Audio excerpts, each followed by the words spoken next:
চাঁপাইনবাবগঞ্জ সীমান্ত এলাকা থেকে কুষ্টিয়ায় পাচার করা হচ্ছিল আগ্নেয়াস্ত্র ও গুলির একটি চালান। গোপন সংবাদের ভিত্তিতে রাজশাহীর গোদাগাড়ী উপজেলার রাজার বাড়িহাট এলাকায় অভিযান চালিয়ে সেই চালান জব্দ করেছে পুলিশ।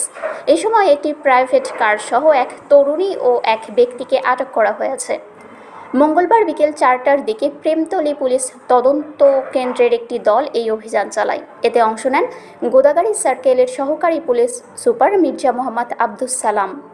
অভিযানে প্রাইভেট কারের ব্যাগ ডালা তল্লাশি করে 2টি বিদেশি পিস্তল, 4টি ম্যাগাজিন ও 53 রাউন্ড গুলি উদ্ধার করা হয়। আটক দুজন হলেন দুলাল শেখ ও সানজিদা আক্তার শিমু। দুলাল কুষ্টিয়া সদর উপজেলার বটতলী চারমাথা গ্রামের বাসিন্দা। সানজিদার বাড়িও একই এলাকায় বলে জানিয়েছে পুলিশ। প্রেমতলী পুলিশ তদন্ত কেন্দ্রের ইনচার্জ এস.এম. মাকসুদুর রহমান জানান, মঙ্গলবার দুপুর 2টার দিকে তিনি নির্ভরযোগ্য একটি সূত্রের মাধ্যমে খবর পান যে চাঁপাইনবাবগঞ্জের কানসাট এলাকা থেকে একটি প্রাইভেট কারের অস্ত্রের চালান কুষ্টিয়ার উদ্দেশ্যে রওনা হয়েছে। তথ্য পাওয়ার পর বিষয়টি ঊর্ধ্বতন কর্মকর্তাদের জানিয়ে রাজশাহী চাঁপাইনবাবগঞ্জ মহাসড়কের রাজাবাড়িহাট এলাকায় চেকপোস্ট স্থাপন করা হয়। বিকেল 4টার কিছু আগে সন্দেহভাজন প্রাইভেট কারটি চেকপোস্টে পৌঁছালে সেটি থামিয়ে তল্লাশি চালানো হয়। এক পর্যায়ে গাড়ির ভেতর থেকে অস্ত্র, ম্যাগাজিন ও গুলি উদ্ধার করা হয়।